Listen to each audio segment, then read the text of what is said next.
Welcome to the Reloading Podcast here on the Firearms Radio Network, presented by Primary Arms. Howdy, all. How's everybody doing? Doing good.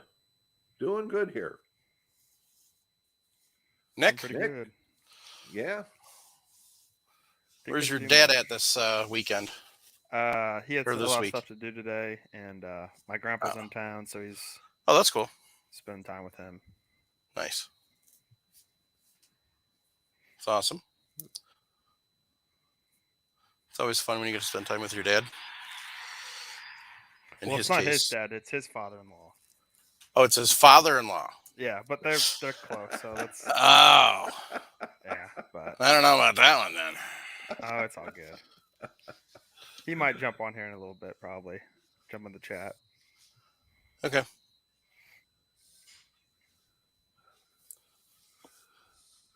Jordan, we're getting there. I got 2 more benches to epoxy, so we're working on it.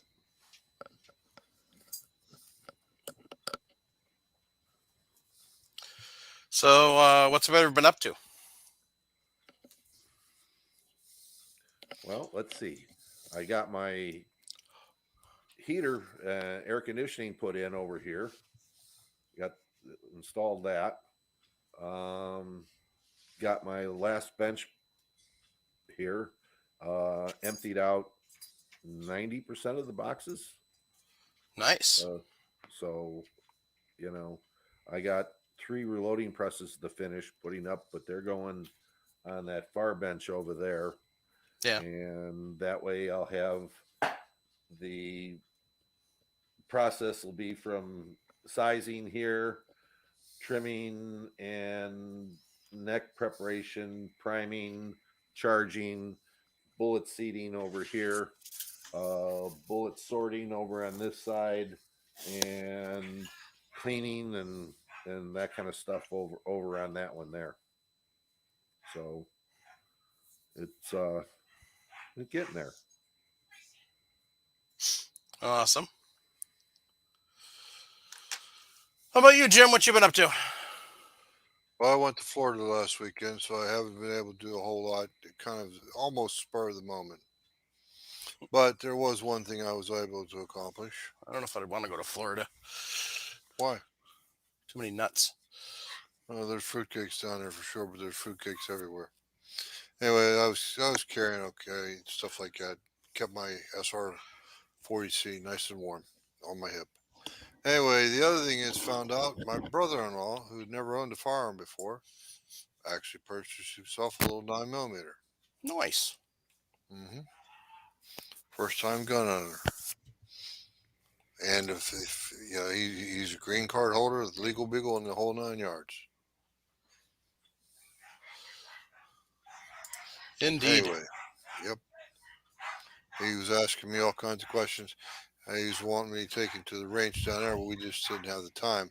I said, bring your gun to North Carolina. He says, I can't do that. I said, why? He says, it's transporting across state lines. I says, not a problem. Unload the gun, put it in a lockbox, put your ammo separately, and off we go. He says, I can do that? Well, the guy wasn't born in the U.S. Right. So he doesn't understand we have some restrictions. Oh, this Fries are done. Yeah, my fries are done. Actually, it's my never mind. Oh, I did get something nice. Let's see here. Wrong. Shit. What the heck are you doing, Jim? Trying to give myself full screen. We don't need to. You got to warn people like a month in advance before you're going to do that. Screw you. You wouldn't like it. I just lay there. Got my Patriot Patch Company sticker of the month. Santa steals my presents. Santa steals all my presents. Yeah, I have the actual patch. So do I. Mine's still in the wrapper. Always, because you're lazy. You can't see yours. I can't Yeah, we see can. mine, I should say. I can't see yours. I took you off. Yeah, see how you are, you bitch. That's Mr. Bitch to you. And there's Ryan Cross's rough draft. And I haven't even been drinking yet. It's all blurry. Anyway, Yes. Got the patch of the month. So I think this is the first time in a while Santa hasn't had a suppressed weapon. Oh, no, I take that back. It's still suppressed. right there on the patch. Yep, In suppressed fact- with NVGs. And it's rather skeletonized too.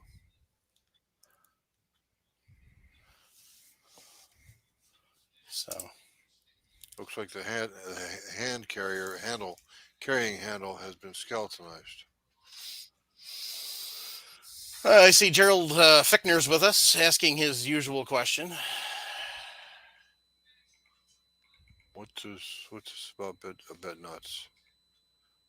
Unfortunately, He bought a gun from a I see. gentleman on Gunbroker, and then he died before he got it sent to him.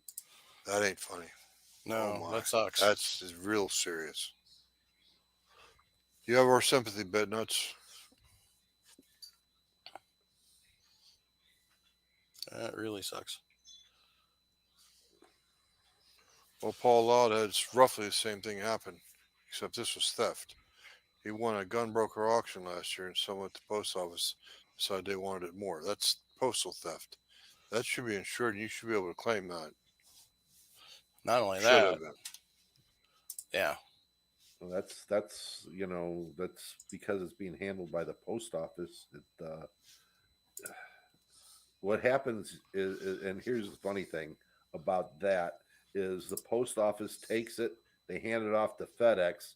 FedEx moves it for them, and then gives it back to the post office for delivery. Yep. And it's going to be that situation. I kept going through the post office.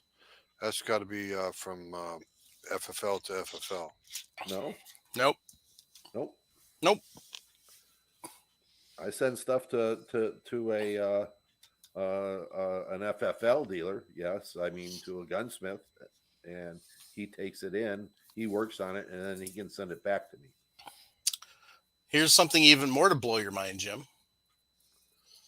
If I'm buying a gun from somebody that's in, say, Appleton, which is about 2 hours north of me, Right. a long gun, they can pack that puppy up and ship it to me in the mail. That's within the state. Yep.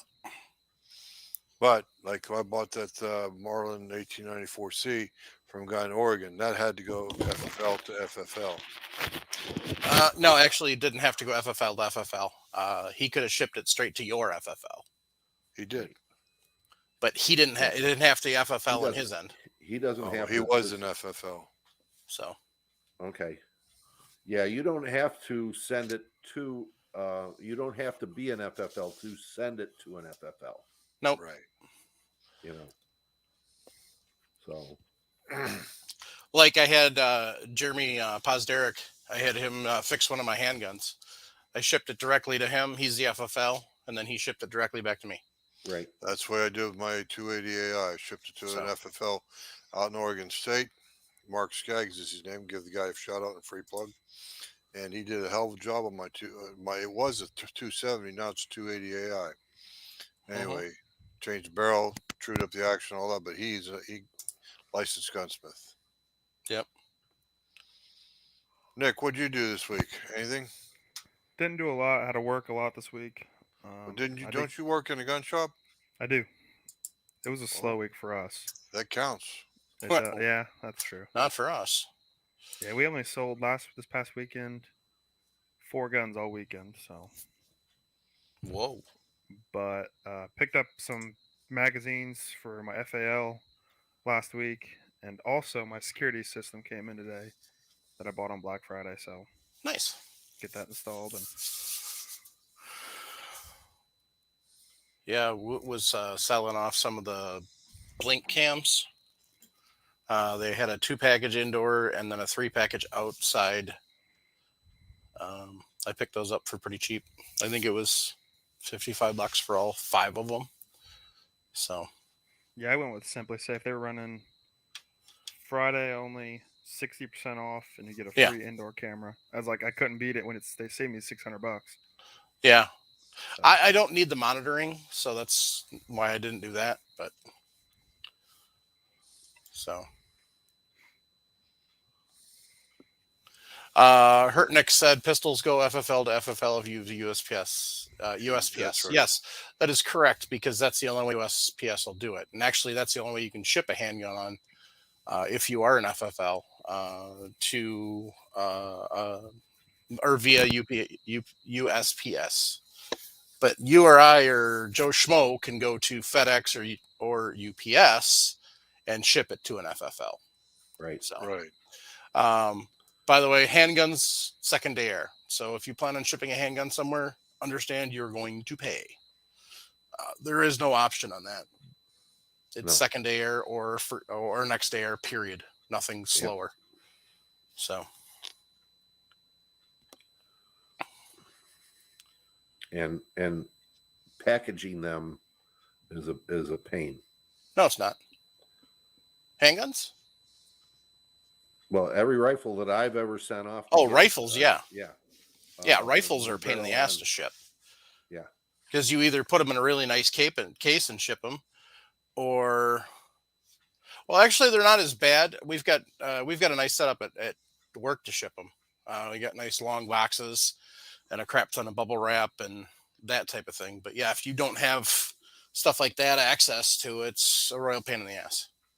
I shipped my Mossberg back to Mossberg, and all I did was keep the original box. Yeah, you can do that if you have the original box. I did. But most of them are still not considered a shipping container. So that's what my gunsmith that works on my rifles, he will not take a factory box. It No. has to be in a case. Yeah, because the factory box won't protect it. Yeah. And, he just says, nope, that's not the way it's going to happen. So. And if you don't, he will charge you the $75 for a case. That's the great thing about having FFL. Most of the guns I buy, they can ship them right to my front door. Now you have a full FFL or a CNR? Just CNR, but it is an FFL technically. So yeah, well, that's kind of nice then. So yeah, see, that's the nice thing about working at Cabela's is I can have everything shipped there within reason. So unfortunately, they're not completely 2A friendly, because they're no longer allowing AR pistols unless they've just got the buffer tube. And they're not allowing like the shockwave style. So yeah. 52-2 to Clark. Ouch. Oh, you had some real work done to it then. 130, yeah. Ouchie. Yeah.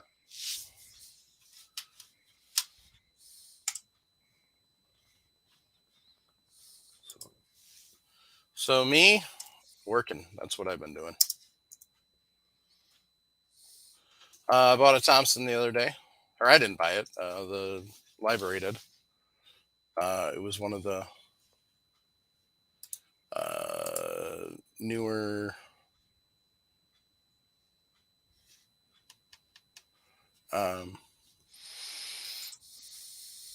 dang it, auto ordnance. Okay, so it's semi-automatic. Yep. Somebody's Close gonna get a bolt. really good deal on that. Yeah, it's a good price. It is. When you said that to me last night, especially, it looks in really good condition. If I had the money, I probably would. So, but I don't know, because I don't know. I kind of want one, but I kind of don't, because I've actually fired an honest to God one. So, ooh, Spudman 76 found powder. Awesome. Oh my God. Okay, so this is a bad thing that a bit nuts just said somebody did. So a guy was asking a question on the forum. He shipped a can, a silencer, regular mail, never claimed what it was, and they lost it. Oh. Okay, so first off, yeah, he shipped a class 3 item, USPS, and didn't declare it, so that's a problem. Yes. The fact that he shipped it USPS is a problem. The fact that he didn't have it insured and tracked is a problem. And the fact that he probably sent it ground is a problem. Yeah, he's in a lot of trouble right now. Yeah. Big So time. yeah, to the point of they don't really like it when you lose class 3 items. Silver bracelets. Yes, you get trips to Leavenworth. Yeah. Silver bracelet time. Yeah. I kind of feel bad for that person, but at the same time, Michael Dunn summed it up perfectly. Yeah. Idiot. Yeah, no. Yeah, if you're going to get class 3 items, anytime you're going to ship anything firearms related, do your homework. Yeah. When I went to Arizona in 2013, that's exactly what I did. Is I shipped it from FFL to FFL, a handgun and a rifle, to the FFL in Arizona. Picked it up, went up, had a lot of fun at the Whittington Center, and then shipped it right back. Same FFL to the Pennsylvania FFL. Were you flying? Yes. Okay. I didn't Yeah. want any trouble with the airline in case I got stopped in Chicago. Didn't want anything in my possession. Chicago is not bad as far as Mm-mm. flying in and out of. No, You know? Yeah, not like if New you York. you get stopped overnight or something like that, and you No, are in no, possession no. of a handgun Mm-mm. in the state of Illinois. Nope. Nope. Nope. Nope. Nope. Nope. Hey, Jim, Yeah. if I'm driving through Illinois, like say I'm going to Indiana or I'm going to like say down to Missouri, mine is cocked, locked, loaded, and on my hip in my car. As long as I don't step out of my car, it's perfectly legal. Once I step out of my car, it has to be unloaded. But I can still completely possess a handgun in Illinois because a few years ago, there's actually a couple times I've gone down shooting in Illinois, brought my own toys with, and it's not a problem. Now, New York, that's a whole different story. New York City. There is City, nightmare stories. There is story New- after story of people horror getting tossed in stories. jail because their flight gets delayed. Well, anyway, New guys, the point Jersey. is I avoided the trouble just by shipping the stuff ahead Right. of time and shipping it after myself. Yep. And there's nothing wrong with that. Old days when we were when I was shooting a lot of trap all over, I knew pilots with United that would put my guns in the cabin, Nice. in the cockpit. That's nice. You know. Yep, that would That be way- nice. That way, even though it was locked and everything else, talk to the pilot. They take it, put it in. Not a problem. Never a problem. They'd hand it to me. Well, the pilot, when he's in the air, he practically owns that bird. He does. Yep, That's he right. does. Even more so than a captain on a ship. So, But as far as the worst places are New York and New Jersey. Yep. New Jersey has this law about hollow points. Yep. In other words, you can't have hollow points. And so many people have been stopped, and had inside their locked case, the TSA have hollow points inside of it, and they get nailed for it. And Well- they're not supposed to go through, the police aren't supposed to go through it. so CSR Industries said he shot his Carcano the other day for the first time, and he says it kicks like a mule. Paul Loud has a warning: if you're going to Maine, don't bring a 40 short and weak because you get mocked ruthlessly.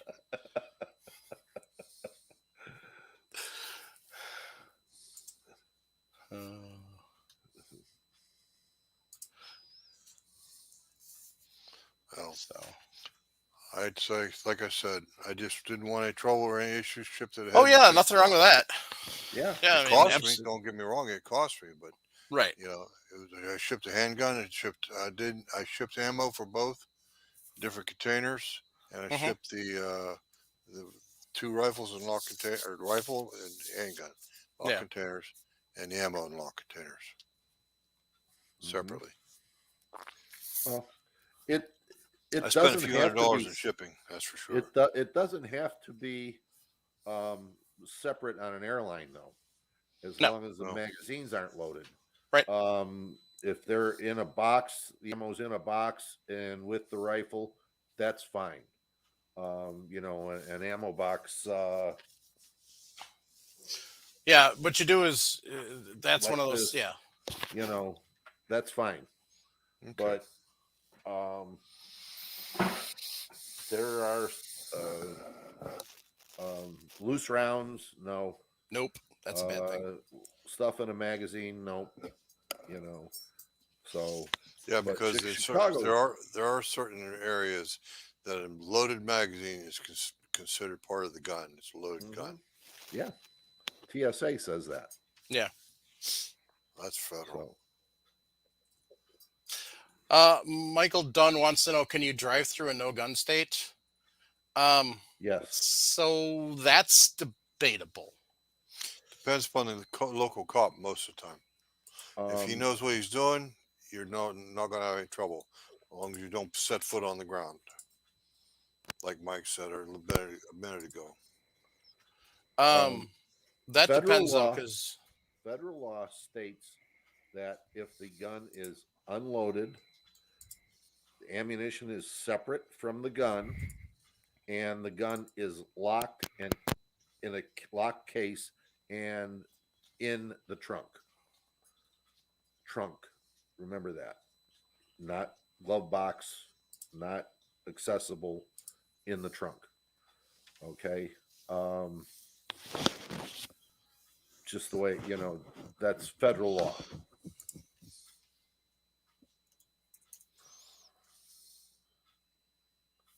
And I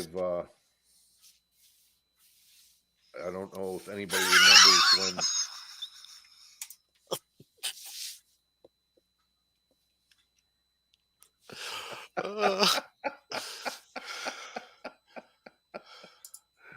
this was a little better.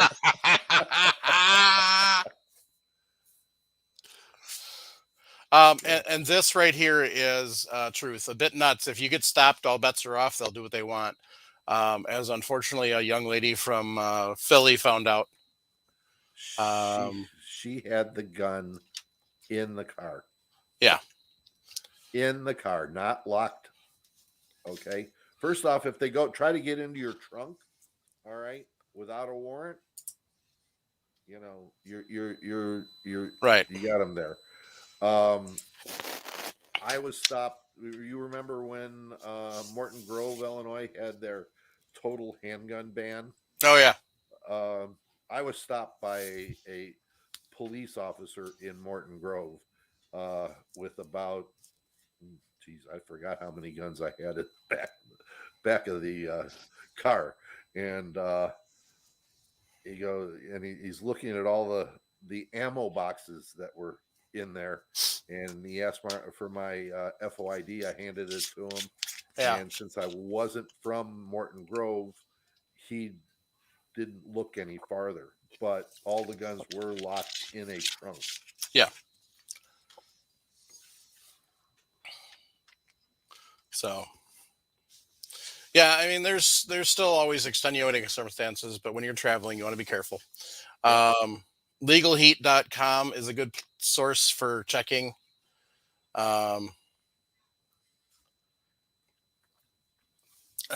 Good source for checking how laws relate for different states and stuff like that.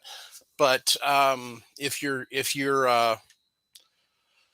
wondering, the best thing to do is go to that state's Department of Justice or whatever they call it website and find out, because usually they'll have some FAQs on traveling through with firearms and stuff like that. So, but yeah, usually, I mean, honestly, flying anymore now, I mean, the first couple of years after 9/11, like 06, 07, all the way up to like 08, was really testy to fly with firearms. But it's kind of back to not quite normal. But 2 years ago, I took my handgun with to Vegas and had the ammo in a separate, had the gun in a like a Pelican style case with locks on it. Oh, and by the way, they were not TSA locks. You shouldn't put TSA locks on it. Nope, not on handgun, not on firearms, kids. Yep. I don't care what they tell you that they want. If you are taking firearms on an airplane, you do not use TSA locks. Use your own locks. Use your Good own locks. ones. They want into it, they have to find you. Yes. Because And you do not usually- want anybody opening that up without your knowledge and permission. What I've always had to do was go up, take the case up to them locked, Mhm. unlock it for them, open it up in another room. It's not in front of other people, but in another room, open it up. They inspect it, look at it to say, can you show me that it's unloaded? Where's Right. the ammunition? Here. Okay, close it. They watch me they put a piece of paper inside of it that they've inspected it. Then they watch me lock it, then I can hand it off to them. And I take my receipt with me. So Yep.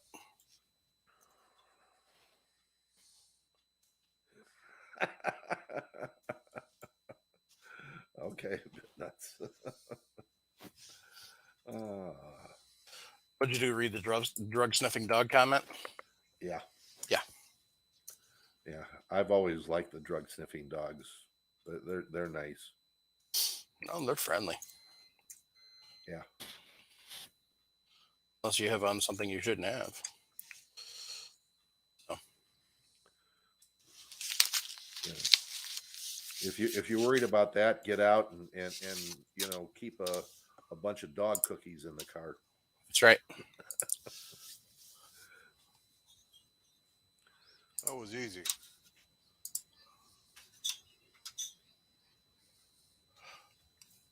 Yeah, you just got to get them for a second and then click on the three dots. Got it. Thank you for grabbing that one, Jim. You're welcome. All right. So we talked about shipping firearms, which was kind of a bonus topic for tonight. But what we actually want to talk about is, and this is going to be a multi-episode event here because we can't really cover everything in one show. I guess we're getting popular if we're getting trolls. That's kind of cool. I guess if you look at it that way, we're big enough. We're big enough. We're actually getting trolls. That's from in reference to old one guy comment. Yeah. Oh wow, what is it with all the trolls?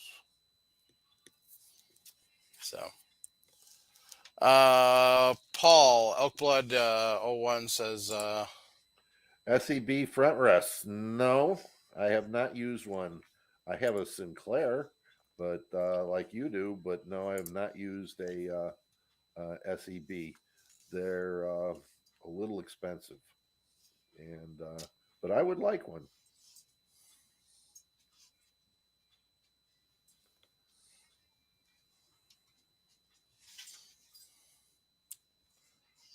all right. So tonight we're going to talk about. Ooh, Mac says he's got an SEB. So, Mac, if you want to let us know in the chat what you think of that one. So,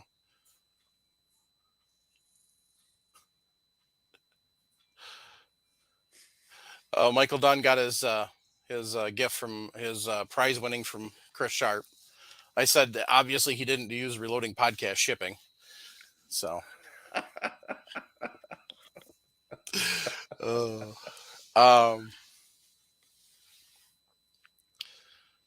Now Travis got it there in time for him, so he could pack it up and move back to Idaho. Yeah, I did. That was funny. And I don't think he still unpacked that stuff. So tonight we're going to talk about what we're going to start off with is, all right, so you're going to go hunting and you're going to hand load for it. But how do you figure out what you're going to use for projectiles? Well, first off, what are you going to hunt? You know, the primary objective should be an ethical kill, an Correct. ethical harvest. That's what that is foremost, and safety is foremost, then ethical harvest. So you want to make sure that you don't want to use a 22 long rifle round and go shoot a big old bull elk in the ass, because if you do, you'll probably kill that bull, but he's going to die of infection and suffering and pain, Mm-hmm. instead of using a 338 or something like that, and a good clean hard shot. Now, if you're Yeah. from Florida and you're hunting whitetails in Wisconsin, you should not shoot an elk. I agree with that. But anyway, the point was ethical harvest. And guys, Texas heart shots do work. Okay. You know what Texas heart shot is? What Through is the Texas butthole. hard shot? That's shooting them in the ass. Right through the butthole. They do work. After a while. No, real quick. Yeah. It you shoot them directly there, it disrupts the spine, goes right through. No, it also ruins a lot of meat. Well, it's a Texas heart shot. That's Yuck. Here's one we'll just chuckle at. It doesn't need more.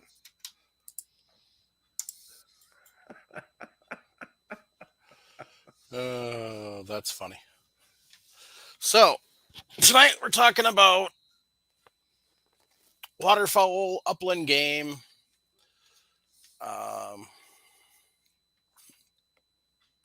I like Idaho Rogers' term for it better.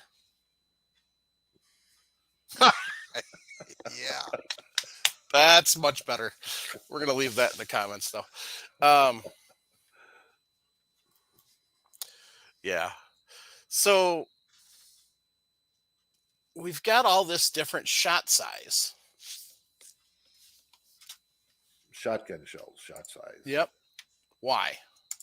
Well, buckshot would be effective on about anything, wouldn't it? No. No. Why? Because it doesn't pattern very well when you're trying to take out birds flying in the air.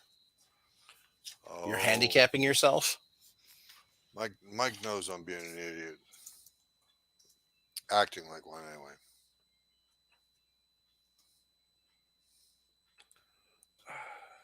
Different shot size is to put enough pellets in the air or in through the gun to effectively kill the game. Okay, the more shot you have, the better your pattern will be, to a degree. So shouldn't we just use number 12 for everything? But you also have to have the penetration that goes along with it. Exactly. So if I am sitting there and saying I'm gonna hunt, say, pheasants, and all right, I could hunt with 7.5s or 6s or 5s. Okay, 3 sizes. It depends upon what I'm hunting and how I'm hunting then.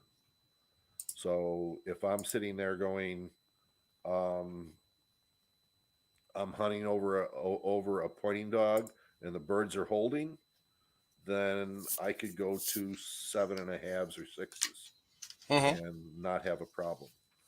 But if I'm working with a flushing dog or I'm by myself, then I'm going to switch to make sure I'll be with 6s and then backed up with 5s.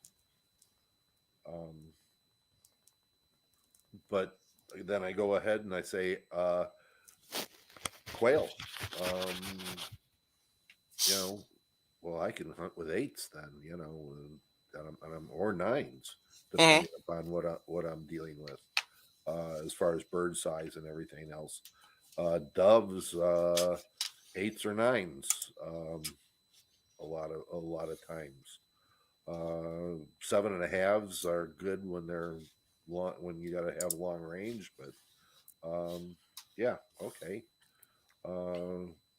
Again, we're going to size the shot to the game and try to use the largest the largest amount of pellets that we can get, so we can get a good pattern for a good kill.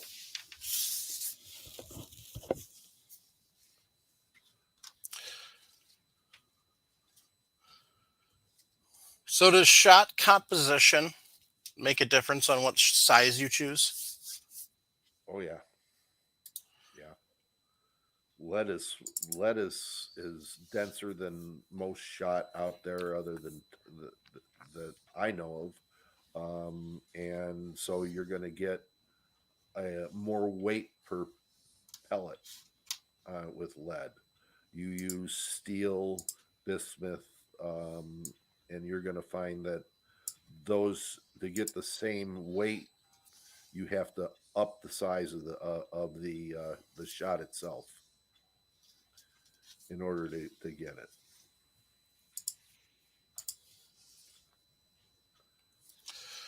So what is the ideal shot size for shooting trap? 7.5, and that's a question. What are you shooting? Trap. We're shooting regular you're trap. You're shooting 16. You're shooting 16 yards. Yep, 16 Okay. yard. If you're at 16 yards, I would say 7.5 to 8s. I used to lean a lot on 8s for my 16 yards. But at that point, it's for a good trap shooter. He's going to sit down and he's going to pattern his gun at 40 yards, and he's going to see what shot, what a wad, and what powder is going to give him the best pattern for his shooting. So it's a combination of hull, wad, and shot size and powder to make a competition load for whatever you're gonna work it at. Okay, and you'd be surprised at the number of people that will shoot double A's and everything else at 16, but when you're going back to and you start moving back to 20, 22, 23 yards, they'll switch to Federals. Like the top guns. Yeah. Okay. You know,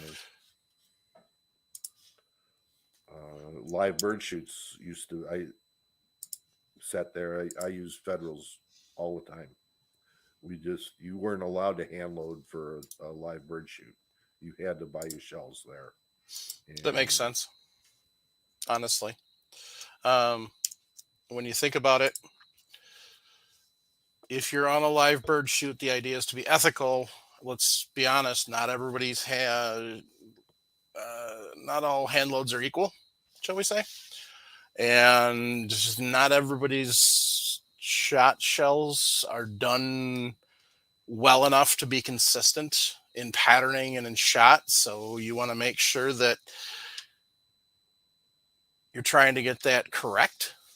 So you don't want to be somebody that, maybe their first shot, they only loaded half the shell and never realized it. And so now instead of hitting that bird with, say, 20 pellets, you hit it with 2. And so now it's just winged. So that would be completely understandable. Well, in a live bird shoot, you're limited to how much the charge and what the speed of the shell is. Okay, because there's a lot of money in those live bird shoots. You can have up $10,000-$15,000 riding on a live bird shoot. So Yeah. They want the field to be level as far as not somebody coming in and sneaking in the ounce and a half loads when Right. everybody else is limited to an ounce and a quarter or an ounce and an eighth, depending upon the rules of the club. Mm-hmm. So that's that. When you're talking game shooting, live bird game shooting, then yes, you're sitting there going, okay, again, we go back to how we're hunting. A lot of live bird shoots with that are duck and pheasant pass shooting at clubs where they actually have a tower where they release the birds from, and the bird flies and goes to his feeding area or whatever, and that's one way of hunting. The other one is where they plant birds, where they'll go out, put the bird to sleep, and set birds out in the field. Other places I've gone where they just open the cage up and kick the birds out and let the birds sit for an hour or two, let them calm down, and then they let you go hunt the area. So a lot of difference in what it's like.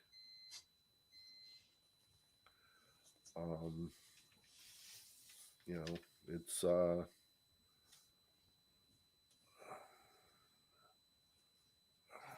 bit nuts. Some states you can shoot birds on the water. Yes, you can. Duck hunting. I don't know if you've gone out and shot ducks in a punt, but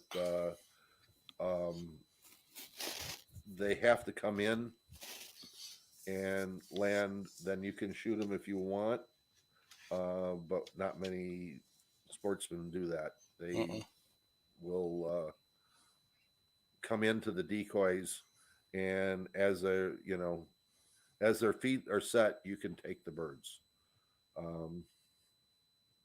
It's just a way to do it. So it's an interesting way to hunt, and if you like freezing to death,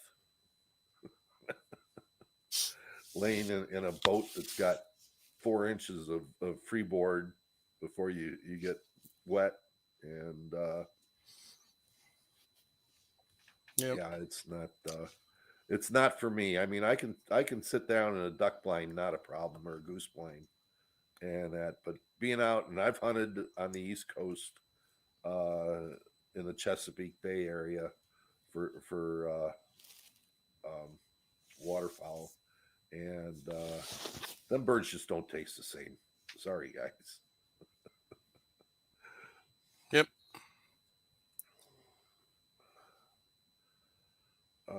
And then the other thing we have to go talk about, there's some states now that are leaning towards there is no lead shot At period. all.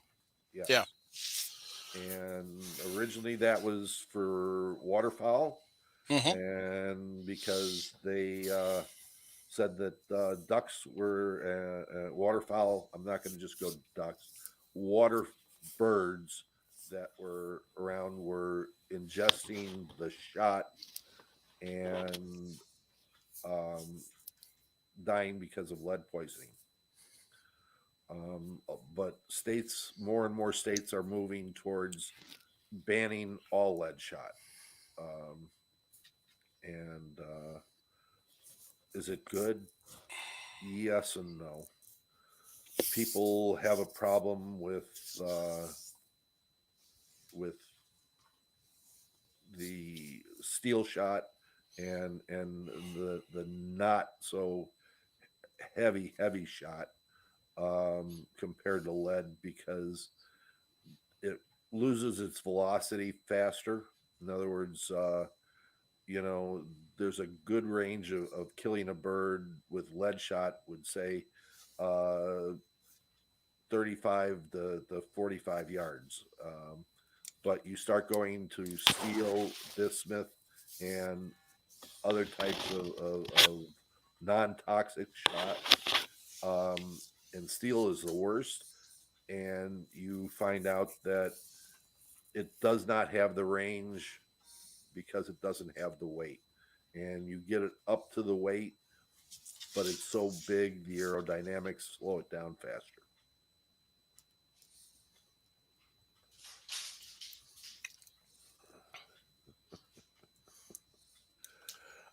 Can't tell you, they're aquifers with lead. Yeah, nothing ever bad happened there.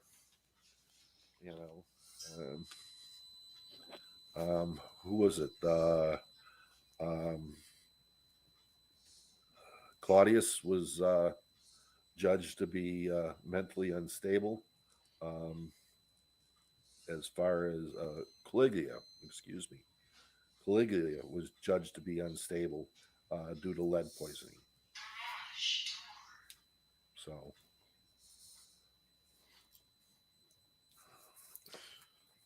okay. So that's that covers a lot of it. I mean, I can't go, if anybody's got questions about it, I can help. But your shot sizes are going to, if you're in an area that's banned from using lead, your ranges and shot sizes are going to have to go up in order for you to do an ethical kill. Mm-hmm. So one of the things I'm going to include in the show notes is a shot size chart. Basically, what this tells us is it actually shows an actual representative of what the actual pellet or BB would look like, depending on what you want to call it. I don't know exactly where I think there's an actual size split where it stops being a pellet and starts becoming a BB or something. But anyway, and I'm not talking about the size BB. But so basically your shot sizes are anywhere from the smallest is 12, which is 100th of an inch or 500ths of an inch in diameter. And it goes all the way up to T, which is 2/10 of an inch in diameter. And then your buckshot sizes is anywhere from 4 to triple aught. 4 is 1/4 of an inch, and triple aught is 0.36. Triple aught's deadly. So one of the nice things about this is it tells you the number of lead pellets per ounce and the number of steel pellets per ounce. It doesn't go into any of the alternative leads. The bismuth and heavy shot and that kind of stuff. Yeah. Or the new hot one, tungsten. I have a question, if you don't mind. Yes.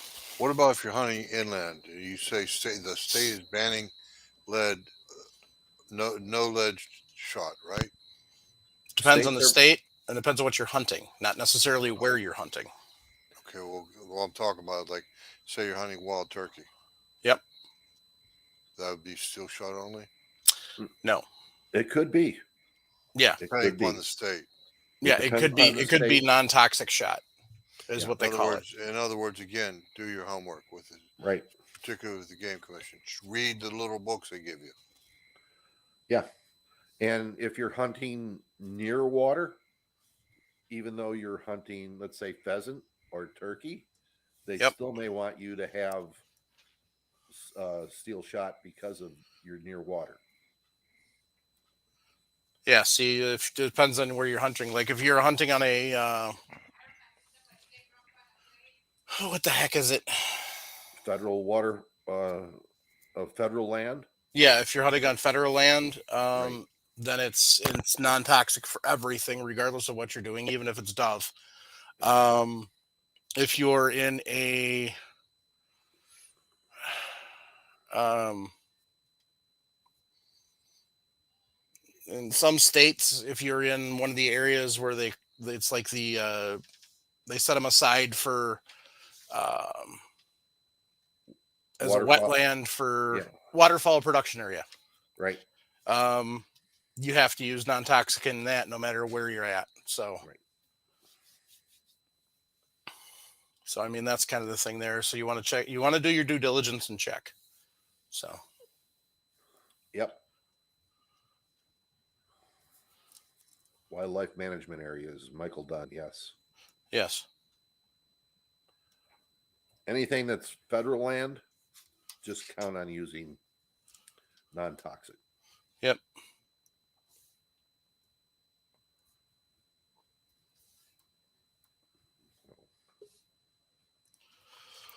Oh, With the we got a cat dragged camera in. here. Oh, well, hello. There we go. Howdy. Hey, How Hey. you doing? nothing. Nothing. So what you been up to? Well, I set it over there. I ordered some new parts for an AR build. So I got an Aero Precision handguard while it was on sale. I got a new BSF 18-inch carbon sleeved barrel coming. I got a Fancy. backup 18-inch stainless fluted barrel from Ballistic Advantage. Nice. So got a Swamp Fox 1 to 10 scope sitting over there. So I'm going to kind of build my competition rifle back up with the BSF barrel. And then I will kind of make a secondary backup upper just so I have a spare. You Are know, you thinking that if you have problems, you can throw the upper on the lower and away you go? Yep. That doesn't sound like a wise choice to me. That's what I'm going to do. So Or here's my who question knows? for you. Or What who if the- knows if this Ballistic Advantage barrel outshoots the other one? I'm gonna take them both out and load them both up and see what I get out of both of them. So if you're in the middle of the match and something in the lower breaks, what are you going to do? throw the gun at it. Yeah, that'd still be no problem because I could say you'll probably have a whole another rifle. See, that's what I'm trying to hint at here. Is if it's for competition, 2 is 1, 1 is none. Yeah, trust me, I'm not in a shortage of ARs. Yeah. Well, you know, you can be like the 1100 guys that used to shoot trap. You know, you got 3 guns. Yep, you got your gun, your competition gun. You got your spare, and then the third one is at the gunsmith getting fixed. Hey, I just want to shout out real quick. Hey, Idaho Rogers, I seen a video of some guy shooting, I believe it was 940 yards not too long ago. Congratulations. That would be Idaho Rogers. Well Yeah. done. That could be. Yeah, really. GGW reloading. No, there is no partridge in the pear tree because Paul was hungry and shot it. And then he made a nice What salad. size shot would I use for a rough grouse? 6? That's a good question. I guess it Rough depends. Yeah, I would stick with 6s because of the area where you're usually shooting them, which is heavily Wooded. wooded, and 6s you might be able to sneak a couple in, and all you need is the lucky BB to knock it out. So yeah, 6s.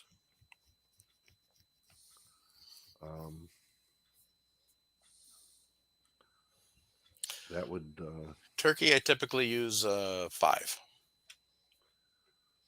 Well, that answers Um, my next question. I was going to say, what do you use for like ring neck pheasant? I can see you probably use either 5 or back to number 6. Pheasant, I use 6. Depends. Shooting over a pointing dog and the birds are holding, I'll go to 7.5. Yeah. Okay. If they're flushing close, then I'll be 6s, and then I'll drop the 5s if they're runners.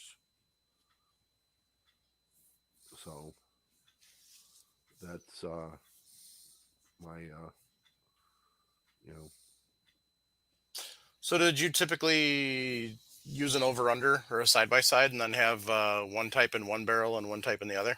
yeah. That's I what I shot kind a of lot thought. lot of side by sides and over and unders. Yeah. Brownings and SKBs. Yeah. Yeah. Or what you a lot of times what you get now is for pheasant they'll run 6s and then they'll run 2 different chokes. Yeah. Well, So, you still run 2 different chokes. In those days, interchangeable chokes weren't no. a thing. We could go to Briley and have them put chokes on. That was a lot more expensive than it is now.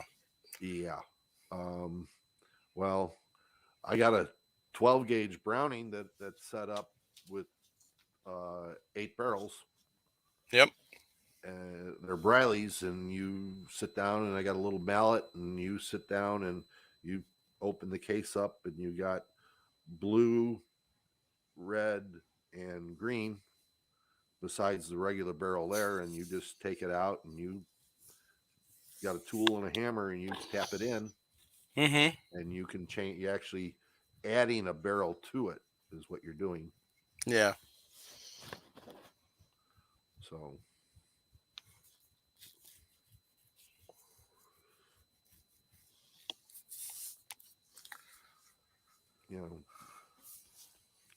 turkey, I like. Has anybody used their variable loads? Where they load 4s and 7.5s, or 4s and 6s. Any of those? I haven't gotten a chance to pattern those. I was gonna make some, but then I couldn't find any 4s. Okay. Obviously, this is right around COVID kicks off.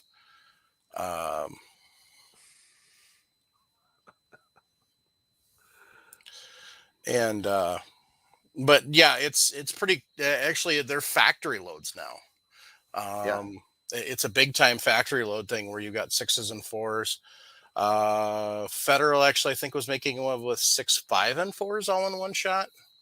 Mm-hmm. I don't know. It would definitely be interesting as far as patterning goes. The idea behind it is it's supposed to fill in the holes in the pattern, I think. But Yeah, and also for birds that are kind of at the end of the range, yeah, you can uh, get there without too much of a problem. right. That kind of gives you that advantage of you've still got something in that shot with some punch at the end. Right. So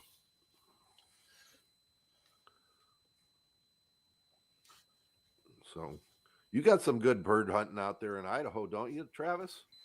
Yeah, but I don't know anything about it. he I doesn't wish hunt. I did. He hunts Yeah. paper. He hunts paper and occasionally steel. I used to shoot pheasants and stuff with my dad when I was younger, but that was basically just right outside the back door and wasn't much to it. Wasn't it, the camaraderie, getting a bunch of guys together, going out and having a good pheasant hunt, and then coming back, cooking some birds up and that kind of stuff? No? I say when I was a little kid, we'd step out the backyard, go out into the field right behind our house, and there's pheasants all over where I grew up. But being a little kid and watching Dad, tear into those birds was kind of off-putting as a little kid, and you didn't want to eat them. So, Oh, Hey, Paul, we forgot to talk about fluffy bunnies Oh yeah, and squirrels. I like a good Hassenpfeffer. Nothing like a good Hassenpfeffer. Yeah. I almost got caught once in Elgin shooting bunny rabbits. Snow in the ground and air rifle in the back of the car, and I shot one and it jumped right up in the air about 2 foot and just screamed like all crazy, So my dad's got a Sheridan Silver Streak, and growing up, he was living in Burlington. Well, I had a trench coat, and I rigged up a sling so I could carry it under the shoulder. We walked around Burlington smoking bunnies all day. Oh So yeah, I know what you mean about taking them in town, yeah. but yeah. The old adage of you want to wait till you get a good killing frost for rabbits is absolutely true. That's true. Yeah. So,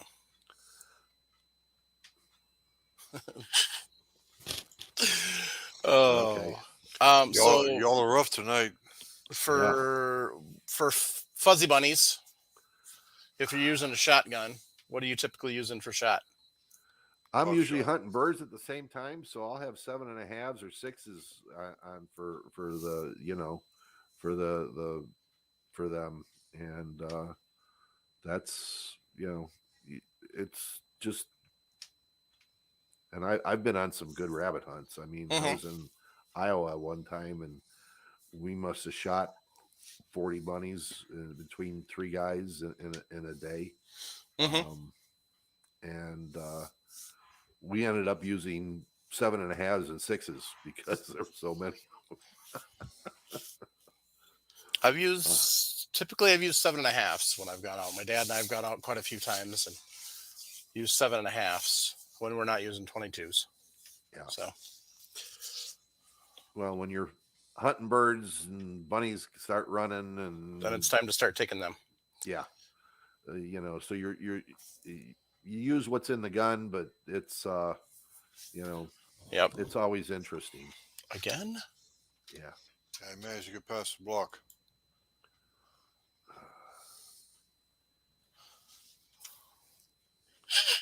Yes, Vanessa Kitty, rabbits are tasty. That's yeah. Was that pop up for Jim? Yeah. Naked HD I think it's XYZ girls here streamer recommended was blocked.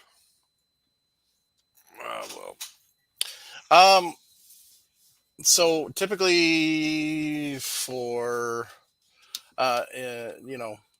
used to be able to use double lot, triple lot for deer and elk.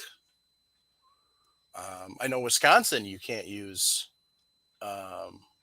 buckshot anymore on deer. You go to places like Mississippi, Louisiana, deer is shot most times with a double odd buck. Yeah, because in Ohio, it's the same way. In certain counties in Pennsylvania, it's the same way. Yeah, Wisconsin, it's gone to single projectile for everything now. So right, but you're hunting in swamps. It's advantageous to use a double odd buck. Indeed. So slugs, there's pretty much, well, there's kind of 3 varieties. You've got your Forester slugs, which are the ones that have been around forever and a day.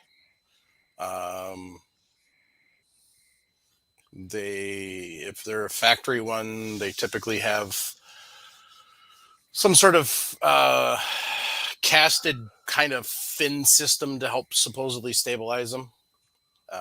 They're usually pretty accurate to 100. If you get good, you can usually 150, sometimes 200. But 150 and 200 are pretty much a stretch for most of your shooters. Then you've got your sabots. Forster slugs can be shot out of anything smooth bore, any smooth bore.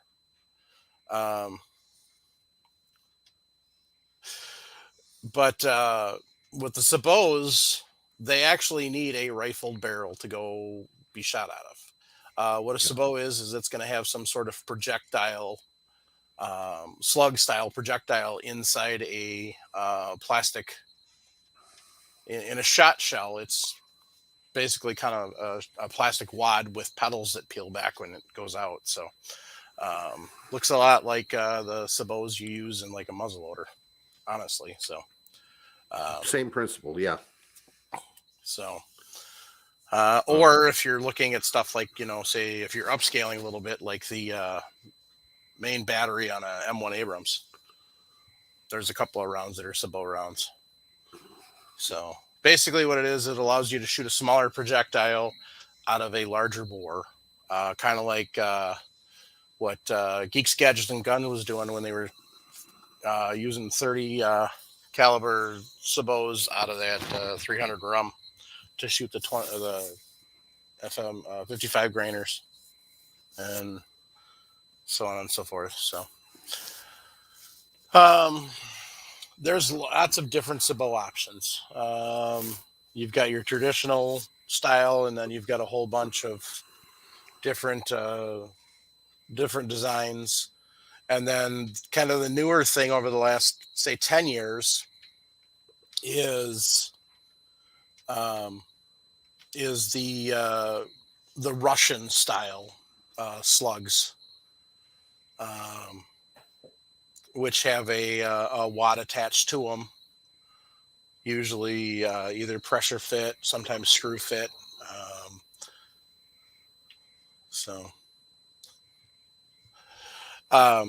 And those work really well too. If I don't remember how long ago it was that we had Leon on, but he was on and talked about them. They work really well. So kind of just some options. Basically, those are to give you an option to shoot out of a smoothbore if you want something that's a little different than a regular Forster slug. So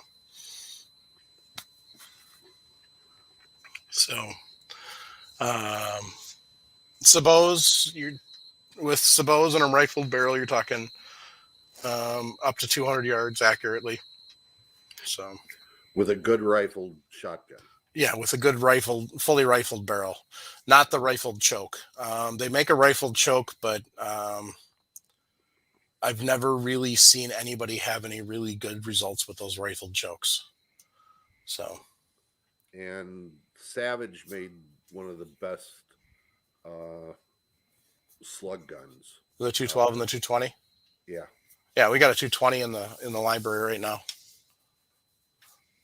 And I thought about it, but I already have a Mossberg 500 with a fully rifled barrel.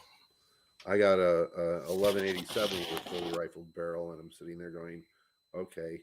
And I wanted that Savage bad. Yeah.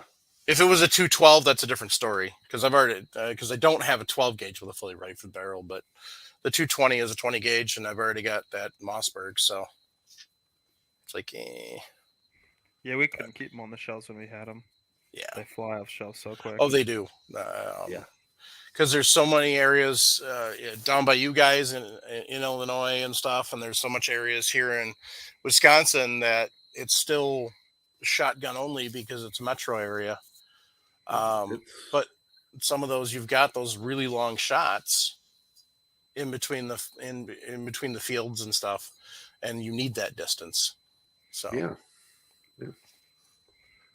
Hunting bean fields in Illinois. You definitely need them.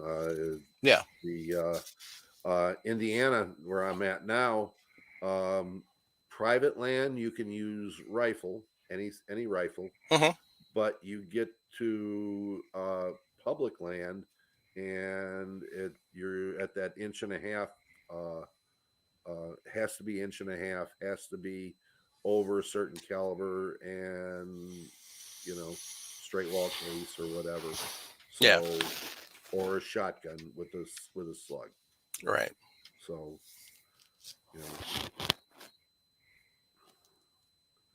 and I have a So- place to hunt deer next year. I'm ready for it. I do have to invest in a crossbow.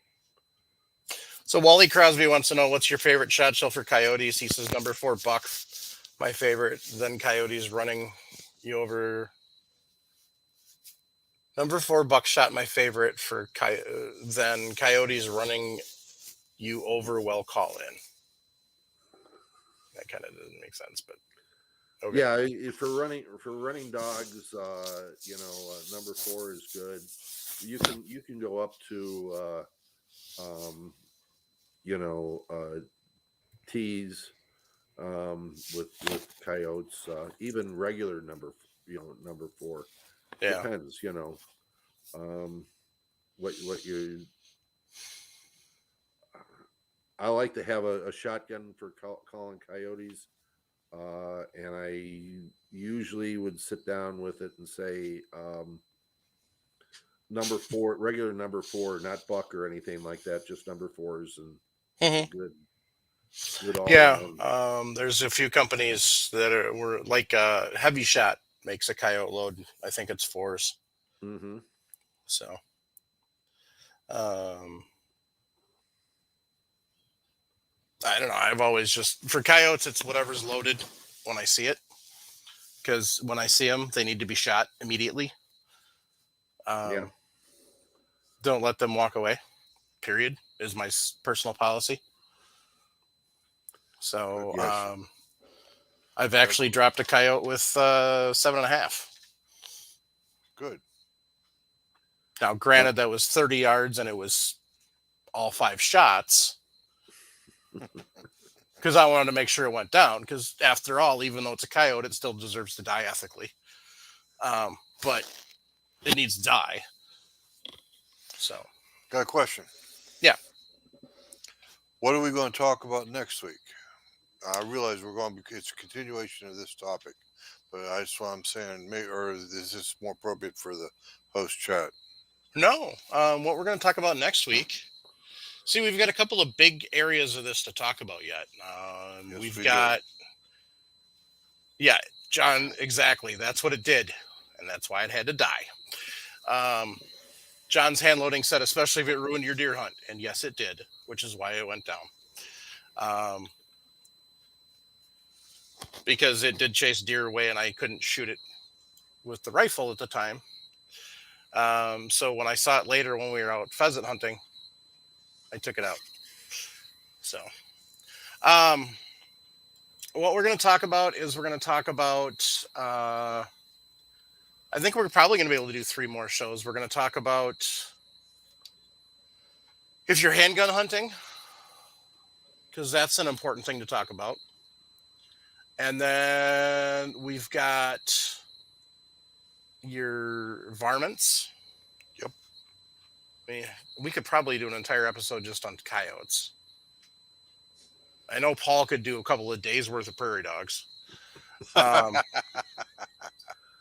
But so actually, this is probably going to be 4 shows. Because we'll do varmints, and then we've got medium-sized game, which is going to be dependent on where you're at and what your hunting topography is like, and then obviously your larger game.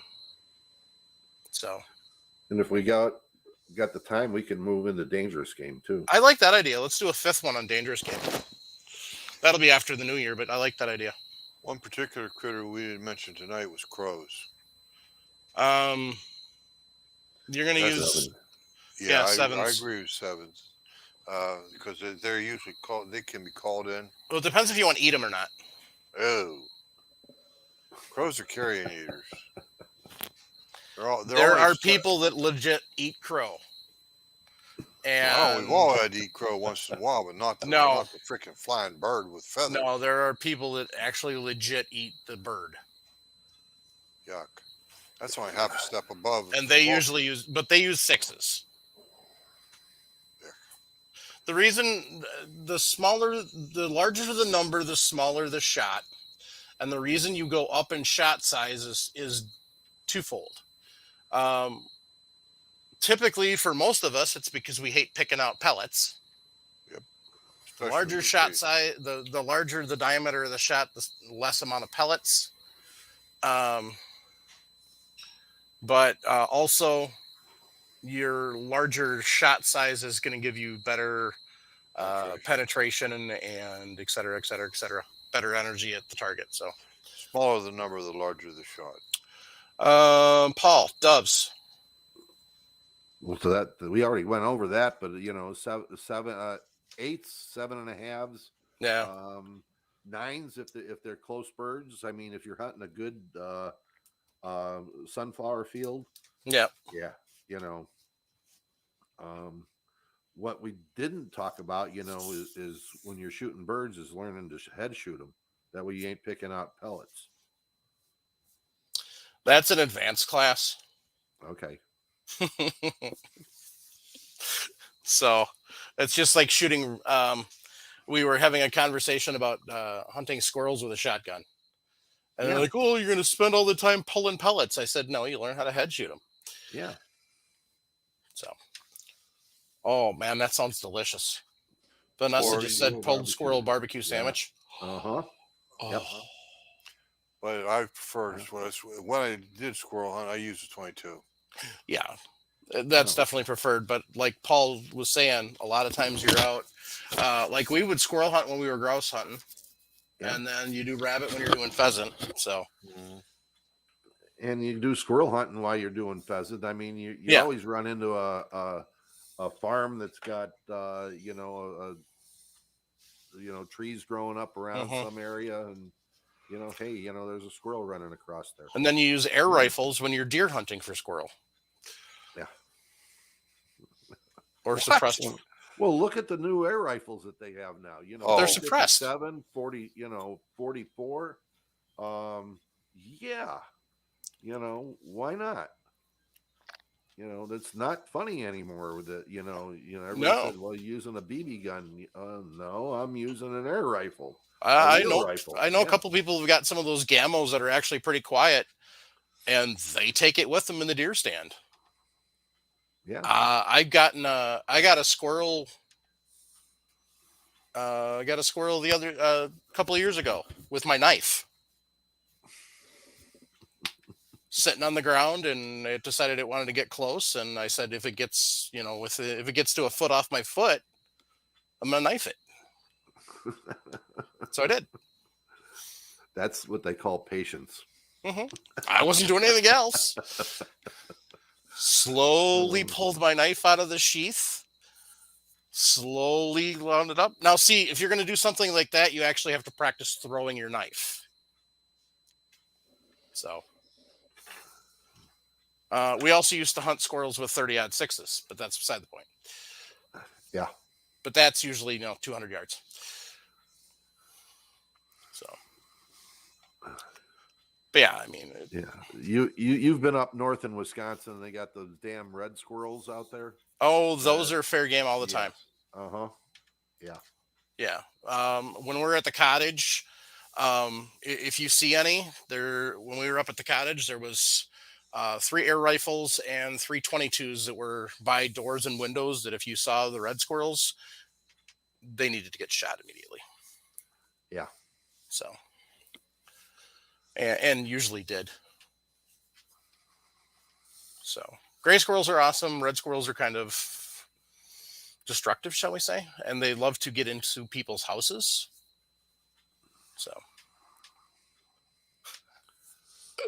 oh my goodness, I'm not laughing about Spudman. I'm less than Vanessa's.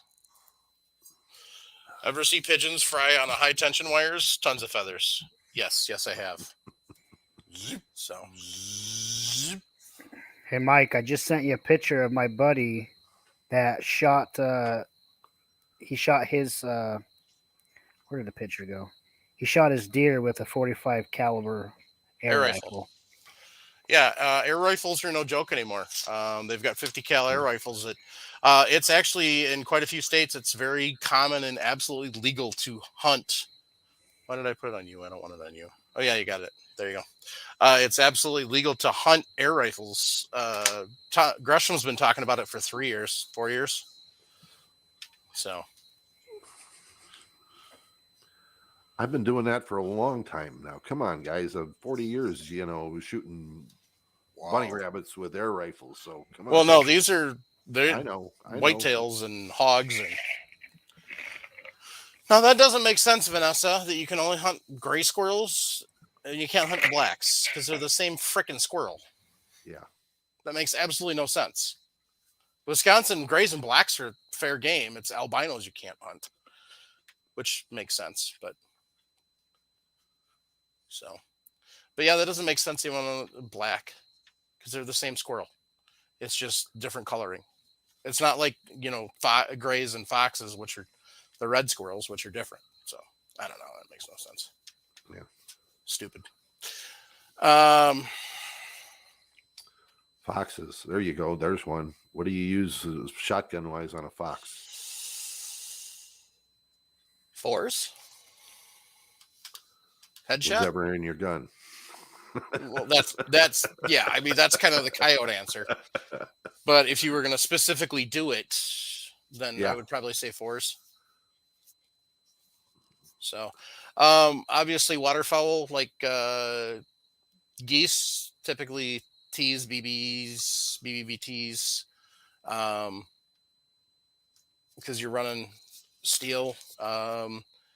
Whereas it maybe was 1s or 2s when it was lead, and people used to hunt ducks with 4s when it was Right. lead, but now that it's all steel, that's all jacked up. So you're talking usually 2s for ducks, Yeah. and usually, and this is I never hunted waterfowl. This is what I'm selling. Typically either triple B's or T's for geese.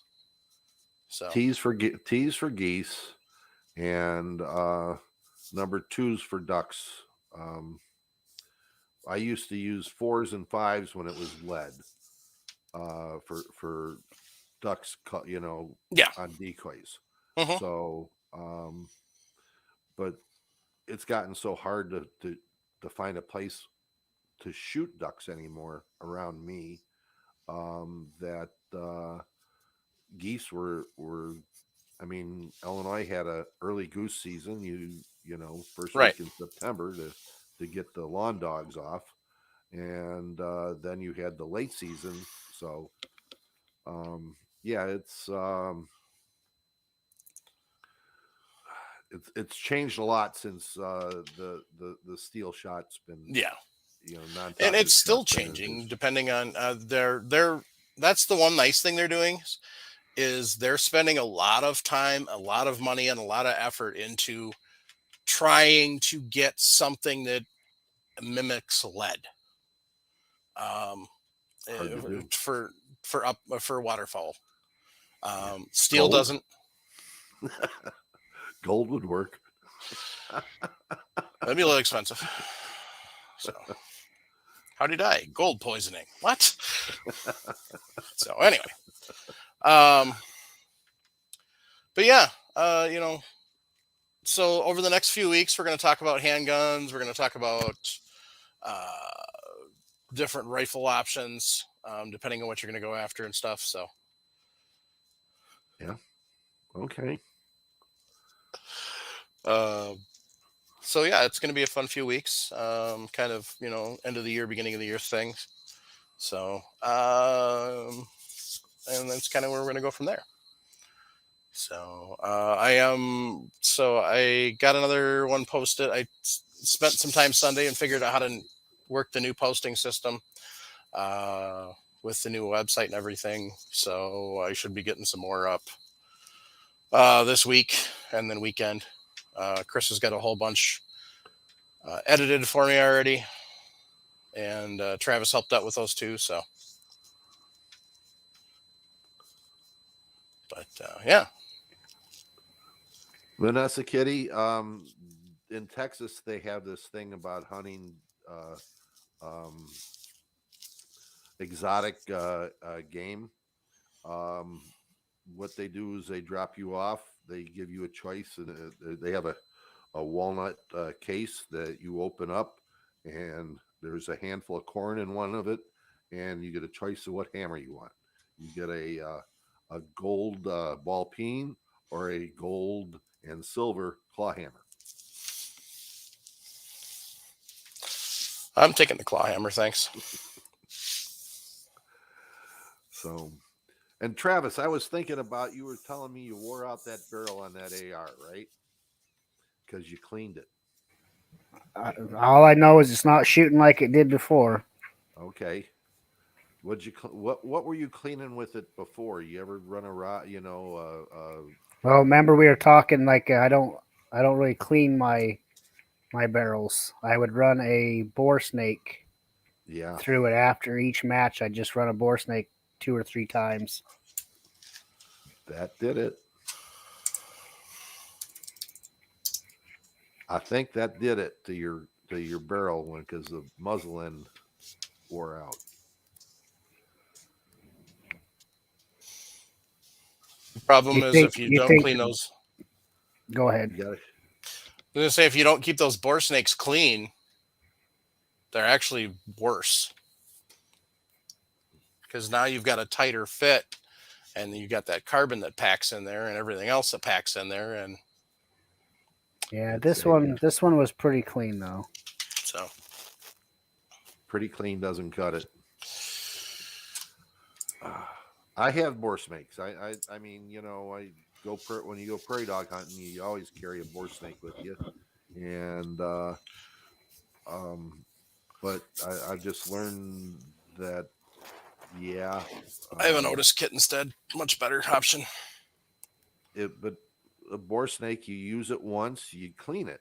I mean, you got to. I mean, just you take it, throw it in the wash machine, and clean it. Only thing you can do. Yep. Yeah, and it's just like with the cleaning rods we use, Dewey cleaning rods, or Parker Hale. You can't get them any at Parker Hale anymore, but Dewey's, Mhm. and use a bore guide.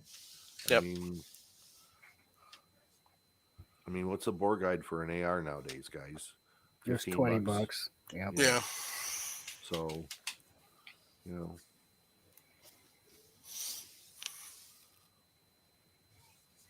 Well, I got 2 new barrels coming to start over with. There you go. And what kind of cleaning rod you got back there? Is that in the back of the picture there? Yeah, this one I actually got from Idaho Rogers.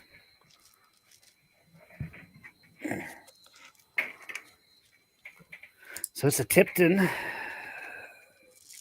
36-inch. Let's see if you can read it. Carbon fiber rod.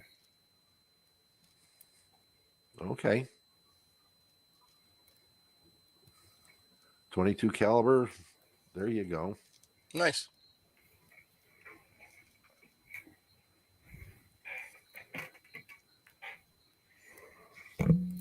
There you go. A bit nuts, yes. A test long bore scope is a great thing to have. Yep. I have the solid one. Yeah, definitely get the solid one. Don't get the bendable one. It great for inspecting barrels. They're focusable, and I should send this barrel to you and have you go over it on the podcast. Okay. Or you We just can do buy that. one and you go over it on the podcast. Yeah, probably about the same shipping to ship it to him. Well, by Yeah. the time I get it from Buckeye shipping, department, we'd be in episode 1378. You walked yourself right into that one, Travis. Probably. Oh my goodness. Wait a minute. The shipping might be a little bit better because he's not shipping to Jason. Yeah. So, a little bit. Well, he did it perfect. As soon as Jason was ready to move, he shipped it to him. Yep. So Jason got it just in time. so he could Yep, pack it just- up and move it back. Yep, just so we could bring it back to Idaho. There you go. Get her done. So, Have you met Jason yet, Travis? No, we've talked on the phone a couple days ago or something about meeting up. I told him I'll wait till it warms up a little bit before I go see him. Because I think the nice thing, the halfway meetup point between him and me, is where one of my 3-gun competitions is at. oh, nice. So I'm hoping once it starts back up, he would be willing to come to Jerome, Idaho, and maybe possibly shoot a match or something. Say, 'cause that's basically just over 2 hours for him to travel and just over 2 hours for me to travel There you Nice. go. versus Nice. 4+ hours, one of us, one way. Sounds like a good plan. Or you both meet up at a bar and get wasted. That's There you go. I'd have to watch him because I don't drink. Well, I mean, there's always. And then I'd have to drive him home, and then I'd see Kathy smack him around a little bit, and it'd be No, a she whole waits till ordeal. people are gone. No witnesses. She's old school. She doesn't use her hand, I guarantee you. Rolling pin and cast iron pan. So, all right, gang. So, if you're like Travis and you're looking at building up some ARs, swing over to Primary Arms. They've got all sorts of good stuff in stock. I was shopping the other day because my kids asked what I wanted for Christmas, so I sent them a laundry list of parts, so I can get going on my next build. And so they've got all sorts of good stuff over there. And they've got they got firearms too. So if you want to buy a gun, go to Primary Arms. Have it shipped to your local FFL, and away you go. Jake and Ryan, I want to thank everybody, Patriot Patch Company, for the awesome patches that they keep putting out. So, Nick, is that a bunch of them behind you? There's quite a few from Patriot Patch on the wall. Yeah. So he's got a little patch wall back there. Travis, I think yours is over. Yep. Jim's got the sticker. I've got to get mine. That patch thing I made didn't turn out as well as I wanted, so I got to find some different fabric to use and redo that. And then eventually that'll be hanging up back here along with the Patriot Patch Company banner. So Check Mil-Spec Monkey out for multicam. Yeah. Yep. Velcro. Yeah. So yeah, they got some. I got perfect place for me to put mine up. Yep. Is going to be right there. Yeah. So All right, gang.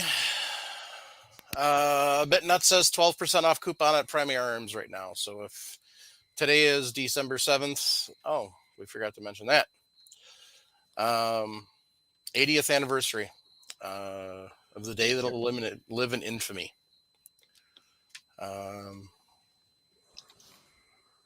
One of those that you gotta remember all those that sacrificed their lives on that horrible day. One cool thing, Doris is getting his own aircraft carrier. Yep. So that's awesome. And those of you who don't know who Doris is, you need to study Pearl Harbor a little more.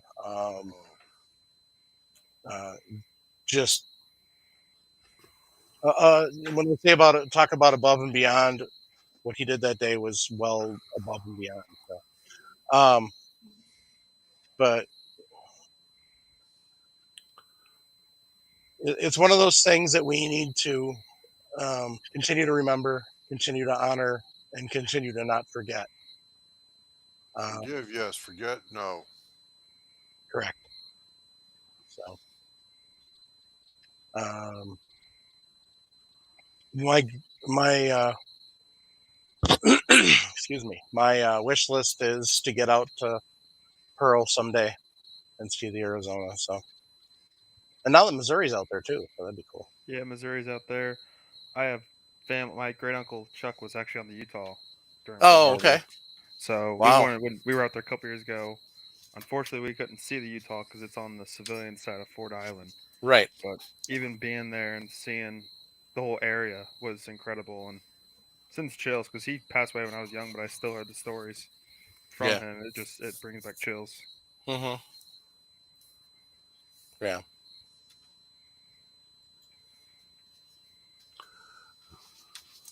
Yeah. Mike, I gotta say this. Thank you for bringing that up.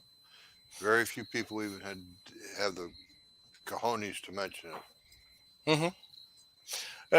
It's It's an unpleasant topic. It's all there is to it. Mm-hmm. it is World War II history is kind of one of my things that I love studying. I've read pretty much everything that anybody's written about Pearl. Um, and the biggest thing that everybody needs to take out of Pearl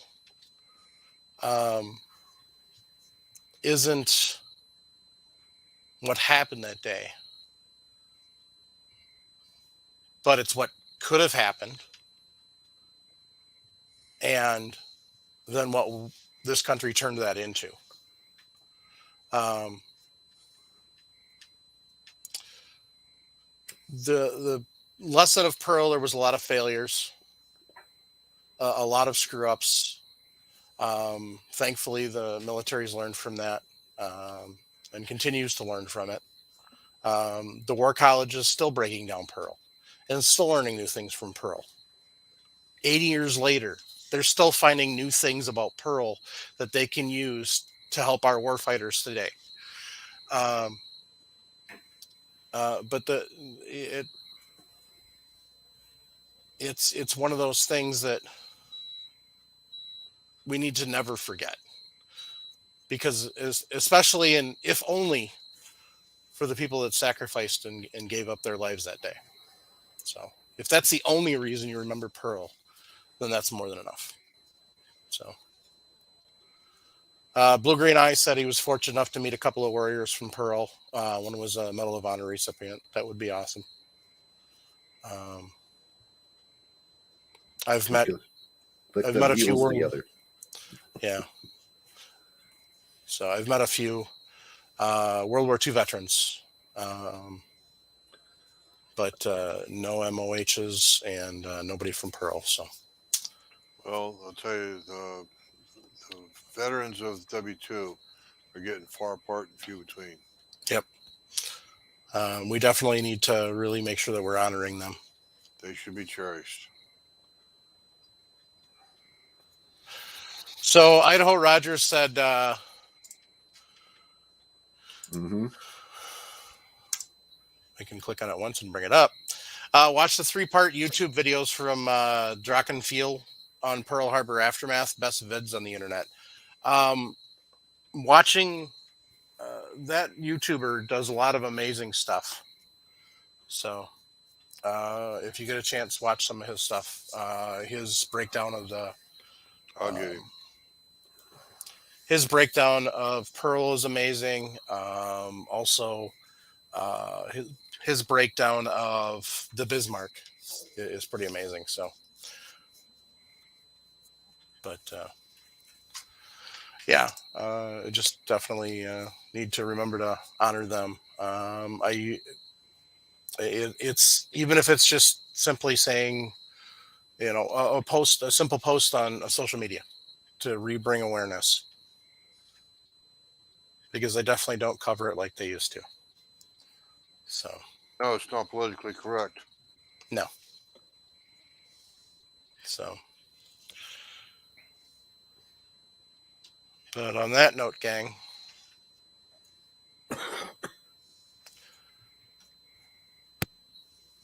just remember to thank all the veterans, whether they were wartime or not, because they knew there was a chance that they were going to have to sacrifice their life to protect the country. So even if it was, quote, Paul peacetime. and I have put our names on a blank check.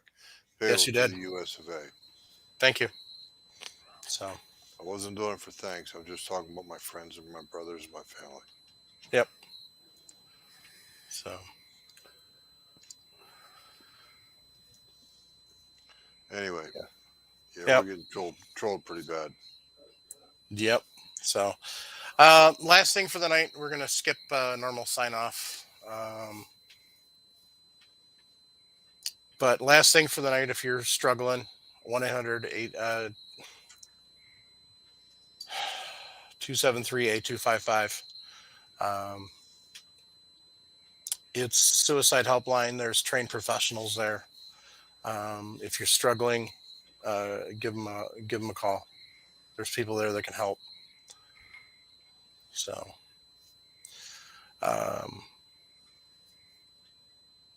and that's a huge thing.